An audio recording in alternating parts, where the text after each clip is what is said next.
Friends, ಎಂಪೀಸ್ ಕಿಚನ್ಗೆ ಸ್ವಾಗತ. ನಾವು ಇವತ್ತು ಮಾಡುತ್ತಿರುವ ರೆಸಿಪಿ ಮಸಾಲೆ ಚಿತ್ರಾನ್ನ. ನೀವು ಬೇರೆ ಬೇರೆ ರೀತಿ ಚಿತ್ರಾನ್ನ ಮಾಡಿರ್ತೀರ, ಆದರೆ ಒಂದು ಸರ್ತಿ ಈ ಥರ ಚಿತ್ರಾನ್ನ ಮಾಡಿ ತುಂಬ ಟೇಸ್ಟಿಯಾಗಿರುತ್ತೆ, ಈಸಿಯಾಗಿ ಮನೆಯಲ್ಲೇ ಮಾಡ್ಕೋಬೋದು. ಹಾಗಿದ್ರೆ ನಮ್ಮ ವಿಡಿಯೋ ನೋಡೋದಕ್ಕಿಂತ ಮುಂಚೆ ಪ್ಲೀಸ್ ನಮ್ಮ ಚಾನಲ್ನ ಸಬ್ಸ್ಕ್ರೈಬ್ ಮಾಡಿ, ಸಪೋರ್ಟ್ ಮಾಡಿ, ಲೈಕ್ ಮಾಡಿ, ಶೇರ್ ಮಾಡಿ, ಪಕ್ಕದಲ್ಲೇ ಕಾಣೋ ಬೆಲ್ಲೈಕ್ ಮೇಲೆ ಕ್ಲಿಕ್ ಮಾಡಿ. ಹಾಗಿದ್ರೆ ಮಸಾಲೆ ಚಿತ್ರಾನ್ನ ಮಾಡೋ ವಿಧಾನ ಹೇಗೆ ನೋಡೋಣ ಬನ್ನಿ. ನಾನು ಮುಂಚೆಯಲ್ಲಿ ರೈಸ್ ಮಾಡಿ ಇಟ್ಕೊಂಡಿದ್ದೀನಿ. ನಾನಿಲ್ಲಿ 1 ಗ್ಲಾಸ್ ಅಕ್ಕಿಗೆ 1.5 ಗ್ಲಾಸಷ್ಟು ನೀರು ಹಾಕ್ಬಿಟ್ಟು 2 ವಿಷಲ್ ಕೂಗಿಸ್ಕೊಂಡಿದ್ದೀನಿ. ನಾವು ಅನ್ನ ಮಾಡ್ಕೊಳ್ಳೋದ್ಕಿಂತ ಮುಂಚೆ 10 ನಿಮಿಷ ನೆನೆಸಿಡಬೇಕು ಅಕ್ಕಿನ ತೊಳೆದ್ಬಿಟ್ಟು. ಆವಾಗ ಈ ಥರ ಉದುದ್ರಾಗೆ ಬರುತ್ತೆ. ಈಗ ನಾವು ಮಸಾಲೆನ ರುಬ್ಕೊಳ್ಳೋಣ. ನಾನಿಲ್ಲಿ ಮಿಕ್ಸಿ ಜಾರ್ ತೊಗೊಂಡಿದ್ದೀನಿ. ಅದಕ್ಕೆ ಖಾರಕ್ಕೆ ಎಷ್ಟು ಬೇಕೋ ಅಷ್ಟು ಹಸಿಮೆಣ್ಸಿಕಾಯಿನ ಮುರಿದ್ಬಿಟ್ಟು ಸೇರಿಸ್ಕೊತಾ ಇದ್ದೀನಿ. ನೀವು ನಿಮಗೆ ಎಷ್ಟು ಬೇಕೋ ಅಷ್ಟು ಖಾರ ನೋಡಿಕೊಂಡು ಸೇರಿಸ್ಕೊಳ್ಳಿ. ಇದಕ್ಕೆ ಈಗ ಒಂದು ಅರ್ಧ ಟೇಬಲ್ ಸ್ಪೂನ್ ಆಗುವಷ್ಟು ಜೀರಿಗೆನ ಸೇರಿಸ್ಕೊತಾ ಇದ್ದೀನಿ. ಹಾಗೆ ಒಂದು ಅರ್ಧ ಇಂಚು ಶುಂಠಿನ ಸಿಪ್ಪೆ ತೆಗೆದು ಸೇರಿಸ್ಕೊಂಡಿದ್ದೀನಿ ಕಟ್ ಮಾಡಿಬಿಟ್ಟು. ಒಂದು ಚಿಕ್ಕ ನೆಲ್ಲಿಕಾಯಿ ಗಾತ್ರದಷ್ಟು ಹುಣಸೆಹಣ್ಣು ತೊಳೆದ್ಬಿಟ್ಟು ನೆನೆಸಿ ಇದಕ್ಕೆ ಸೇರಿಸ್ಕೊತಾ ಇದ್ದೀನಿ. ಹಾಗೆ ಒಂದು ಚಿಟಿಕೆ ಆಗೋವಷ್ಟು ಬೆಲ್ಲನ ಕುಟ್ಬಿಟ್ಟು ಸೇರಿಸ್ಕೊತಾ ಇದ್ದೀನಿ. ತೆಂಗಿನಕಾಯಿ ಇಲ್ಲಿ ಕಟ್ ಮಾಡಿ ಸೇರಿಸ್ಕೊತಾ ಇದ್ದೀನಿ. ನೀವು ತುರಿದ್ಬಿಟ್ಟಾದ್ರೂ ಇದನ್ನು ಸೇರಿಸ್ಕೋಬೋದು. ಹಸಿ ತೆಂಗಿನಕಾಯಿ ಹಾಕಿದ್ರೆ ಟೇಸ್ಟ್ ಚೆನ್ನಾಗಿರುತ್ತೆ. ಕೊತ್ತಂಬರಿ ಸೊಪ್ಪು ತೊಳೆದ್ಬಿಟ್ಟು ಸೇರಿಸ್ಕೊತಾ ಇದ್ದೀನಿ. ನೀವು ಇದಕ್ಕೆ ಫ್ಲೇವರಿಗೆ ಕರಿಬೇವಿನ ಸೊಪ್ಪು ಸೇರಿಸ್ಕೋಬೋದು.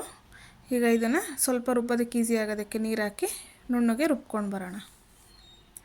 ನೋಡಿ, ಇಷ್ಟು. ನಾವು ಫುಲ್ಲು ಪೇಸ್ಟ್ ಥರ ಮಾಡಬೇಕು ಅಂತ ಏನಿಲ್ಲ, ಒಂದು 90% ನುಣ್ಣಗಾದರೆ ಸಾಕಾಗುತ್ತೆ. ಈ ಥರ ರುಬ್ಕೊಂಡ್ರೆ ಸಾಕು. ಈಗ ನಾವು ಒಗ್ಗರಣೆನ ಮಾಡ್ಕೊಳ್ಳೋಣ. ಈಗ ಒಂದು ಕಡಾಯಿ ತೊಗೊಂಡಿದ್ದೀನಿ. ಕಡಾಯಿ ಬಿಸಿಯಾಗಿದೆ. ಅದಕ್ಕೆ ಒಂದು 4ರಿಂದ 5 ಟೇಬಲ್ ಸ್ಪೂನ್ ಆಗುವಷ್ಟು ಆಯಿಲ್ನ ಸೇರಿಸ್ಕೊತಾ ಇದ್ದೀನಿ. ಆಯಿಲ್ ಬಿಸಿಯಾಗಿದೆ. ಇದಕ್ಕೆ ಒಂದು ಅರ್ಧ ಟೇಬಲ್ ಸ್ಪೂನ್ ಆಗುವಷ್ಟು ಸಾಸಿವೆನ ಸೇರಿಸ್ಕೊತಾ ಇದ್ದೀನಿ. ಸಾಸಿವೆ ಸಿಡ್ದಿದೆ. ಈಗ ಅದಕ್ಕೆ ಕಡಲೆಬೇಳೆ ಮತ್ತು ಉದ್ದಿನಬೇಳೆನ ಸೇರಿಸ್ಕೊತಾ ಇದ್ದೀನಿ. ಹಾಗೆ ಕಡಲೆಬೀಜ ಸ್ವಲ್ಪ ಜಾಸ್ತಿನೇ ಹಾಕ್ಕೊಳ್ಳಿ. ಟೇಸ್ಟು ತುಂಬ ಚೆನ್ನಾಗಿರುತ್ತೆ. ತಿನ್ನಬೇಕಾದ್ರೆ ಮಧ್ಯದಲ್ಲಿ ಬಾಯಿಗೆ ಸಿಗ್ತಾ ಇರುತ್ತೆ. ಈಗ ಇದನ್ನು ಫ್ರೈ ಮಾಡ್ಕೊಳ್ಳೋಣ ಸ್ವಲ್ಪ.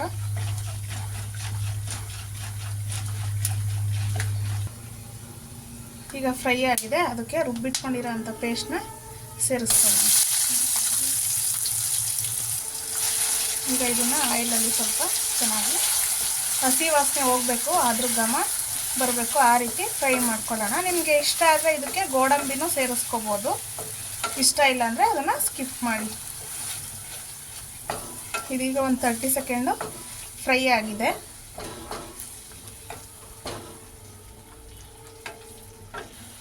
ಇದಕ್ಕೆ ಸ್ವಲ್ಪ ಅರಿಶಿನ ಸೇರಿಸ್ಕೊಳ್ಳೋಣ. ಹಾಗೆ ಒಗ್ಗರಣೆಗೆ ಬೇಕಾಗುವಷ್ಟು ಉಪ್ಪನ್ನ ಸೇರಿಸ್ಕೊಳ್ಳೋಣ. ನಾವು ಅನ್ನ ಮಾಡಬೇಕಾದ್ರೂ ಉಪ್ಪು ಸೇರಿಸಿರ್ತೀವಿ. ಈಗ ನೋಡಿಕೊಂಡು ಹಾಕ್ಕೋಬೇಕಾಗುತ್ತೆ. ಈಗ ಇದನ್ನೆಲ್ಲ ಚೆನ್ನಾಗಿ ಮಿಕ್ಸ್ ಮಾಡ್ಕೊಳ್ಳೋಣ. ನಾವು ತುಂಬ ಬೇರೆ ಬೇರೆ ರೀತಿ ಚಿತ್ರಾನ್ನ ಮಾಡಿರ್ತೀವಿ. ನಾವು ಚಿತ್ರಾನ್ನನೇ ಒಂದು ತುಂಬ ಟೇಸ್ಟಿಯಾಗಿರುತ್ತೆ. ಬಟ್ ಈ ಥರ ಒಂದು ಸರ್ತಿ ಮಾಡಿದ್ರೆ ಮನೇಲಿ ಯಾವಾಗಲೂ ಕೇಳಿ ಮಾಡಿಸ್ಕೊಂಡು ತಿಂತಾರೆ. ಅಷ್ಟು ಟೇಸ್ಟ್ ಇರುತ್ತೆ. ಎಲ್ಲರಿಗೂ ಇಷ್ಟ ಆಗುತ್ತೆ. ತುಂಬ ಟೇಸ್ಟಿಯಾಗಿರುತ್ತೆ. ಕ್ವಿಕ್ಕಾಗೂ ಮಾಡ್ಕೋಬೋದು. ಡಿಫ್ರೆಂಟಾಗಿ ಲಂಚ್ ಬಾಕ್ಸ್ಗೆಲ್ಲ ಯಾವಾಗಲೂ ಒಂದೇ ಥರ ಚಿತ್ರಾನ್ನ ತಗೊಂಡು ಹೋಗ್ತಿದ್ರೆ ಒಂದು ಸರ್ತಿ ಈ ಥರ ಟ್ರೈ ಮಾಡಿ. ಡಿಫ್ರೆಂಟ್ ಇರುತ್ತೆ. ಫ್ರೆಂಡ್ಸ್ ಕೇಳ್ತಾರೆ ಯಾವ ರೀತಿ ಮಾಡಿದ್ದೀರಾ ಅಂತ ಹೇಳ್ಬಿಟ್ಟು. ಅಷ್ಟು ಸಖತ್ತಾಗಿರುತ್ತೆ. ನೋಡಿ, ಈಗ ಇದೆಲ್ಲ ಹಸಿ ವಾಸನೆ ಎಲ್ಲ ಹೋಗಿದೆ. ಚೆನ್ನಾಗಿ ಘಮ ಬರ್ತಿದೆ. ಅದ್ರ ಫ್ಲೇವರ್ ಎಲ್ಲ ಈ ಥರ ನೀಟಾಗಿ ನಾವು ಹಸಿ ವಾಸನೆ ಎಲ್ಲ ಹೋಗಿ ಅದು ಆಯಿಲಲ್ಲಿ ಚೆನ್ನಾಗಿ ಫ್ರೈ ಆಗಬೇಕು. ಆ ರೀತಿ ಮಾಡ್ಕೋಬೇಕು. ಈಗ ಇದಕ್ಕೆ ನಾವು ಮುಂಚೆನೇ ಮಾಡಿಟ್ಕೊಂಡಿರೋ ಅನ್ನನ ಸೇರಿಸ್ಕೊಳ್ಳೋಣ. ನೀವು ಇದನ್ನೇ ಬಾಸುಮತಿ ರೈಸಲ್ಲೂ ಮಾಡ್ಕೋಬೋದು. ಇಲ್ಲ ಅಂದರೆ ಈ ಥರ ಸೋನಾ ರೈಸಲ್ಲೂ ಮಾಡ್ಕೋಬೋದು. ಟೇಸ್ಟು ತುಂಬ ಸಕ್ಕತ್ತಾಗಿರುತ್ತೆ. ಅದ್ರ ಘಮ ನೋಡ್ತಾ ಇದ್ರೆ ಈಗಲೇ ತಿನ್ನಬೇಕು ಅನಿಸುತ್ತೆ. ಅಷ್ಟು ಸಕ್ಕತ್ತಾಗಿದೆ. ಈಗ ಇದನ್ನು ಮಿಕ್ಸ್ ಮಾಡ್ಕೊಳ್ಳೋಣ ನೀಟಾಗಿ. ನೀವು ಇದನ್ನು ಚಟ್ನಿ ಜೊತೆ ತಿನ್ಕೋಬೋದು, ಇಲ್ಲಾಂದರೆ ಹಾಗೇನೂ ತಿನ್ಕೋಬೋದು. Taste next ಲೆವೆಲಲ್ಲಿರುತ್ತೆ.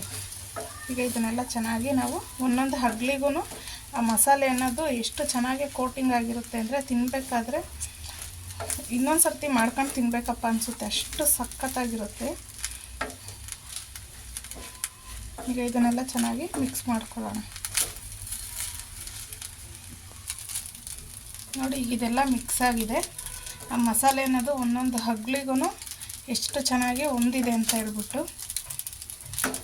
ಕಲ್ಲರ್ ಆಗಲಿ ಅದ್ರ ಘಮ ಆಗಲಿ ತುಂಬ ಸಖತ್ತಾಗಿರುತ್ತೆ. ಇದಕ್ಕೆ ನೀವು ಮೇಲ್ಗಡೆ ಕೊತ್ತಂಬರಿ ಸೊಪ್ಪಾದರೂ ಹಾಕ್ಕೋಬೋದು. ನಾವು ಆಲ್ರೆಡಿ ಕೊತ್ತಂಬರಿ ಸೊಪ್ಪು ರುಬ್ಬಕ್ಕೆ ಹಾಕಿರೋದ್ರಿಂದ ತುಂಬ ಫ್ಲೇವರ್ ಇಷ್ಟ ಇಲ್ಲ ಅನ್ನೋರು ಅಷ್ಟೇ ಸಾಕಾಗುತ್ತೆ. ಫ್ಲೇವರ್ ಇಷ್ಟ ಆಗುತ್ತೆ ಅನ್ನೋರು ಇದಕ್ಕೆ ಇನ್ನೊಂದು ಸ್ವಲ್ಪ ಕೊತ್ತಂಬರಿ ಸೊಪ್ಪನ್ನು ಸೇರಿಸ್ಕೋಬೋದು. ಮತ್ತಷ್ಟು ಈಸಿ ರೆಸಿಪಿಗೋಸ್ಕರ MP's ಕಿಚನ್ನ ಫಾಲೋ ಮಾಡಿ. Thank you for watching. Bye, take care.